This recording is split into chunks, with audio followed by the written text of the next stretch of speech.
In this tutorial, we will demonstrate how to assign a column type to a column in the Pro module. I have created a sheet in the Pro module named Inventory Management. Now we will assign column types based on each column. Before proceeding, let's review all the columns in the sheet by clicking on the sheet. We have a sheet with a simple requirement for item details. Let's go back and assign the column type to these columns. Now let's get started. Click the edit icon on the sheet to open it in the edit page. Now you can see that each column has a column type dropdown available for the user to select.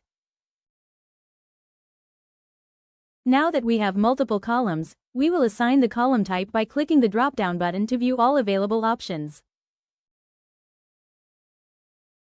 Let's assign the column type for the first column, item ID.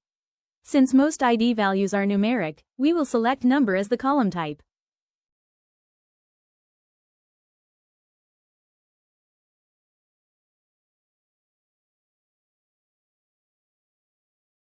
The first column type has been assigned. Now let's move to the next column, item name. Since this column contains alphabetic values, we will select text as the column type.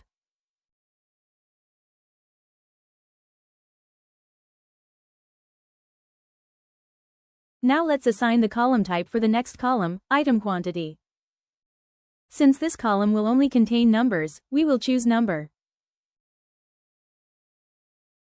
However, to ensure this field is not left empty when entering data, we will select number, not null. This setting restricts the user from leaving the column blank.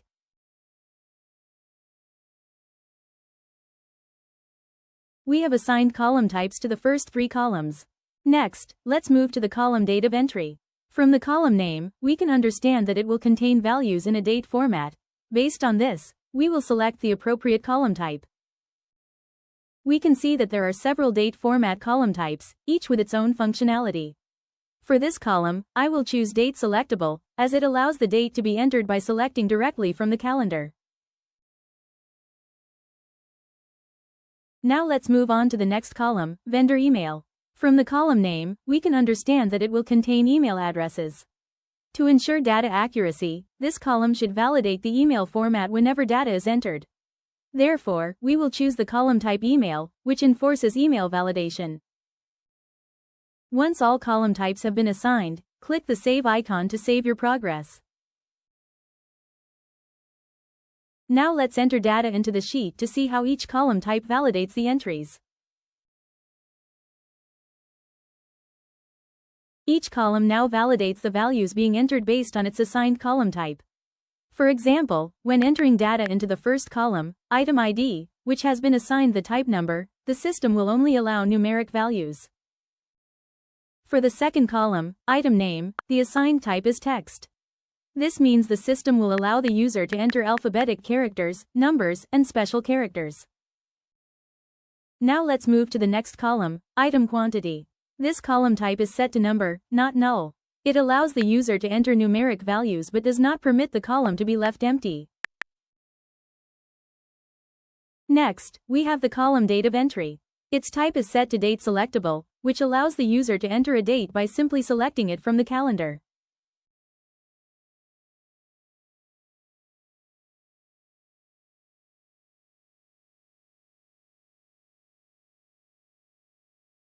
Finally, we have the last column, Vendor Email. Its type is set to email, which ensures that the user can only enter data in a valid email format.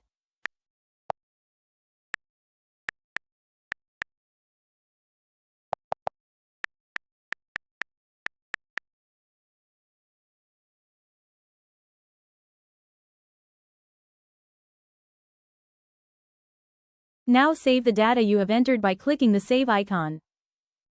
Next, I will demonstrate how validation works when data is entered in the wrong format.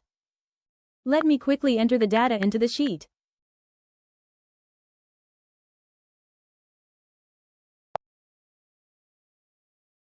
Now I have left the item quantity column empty.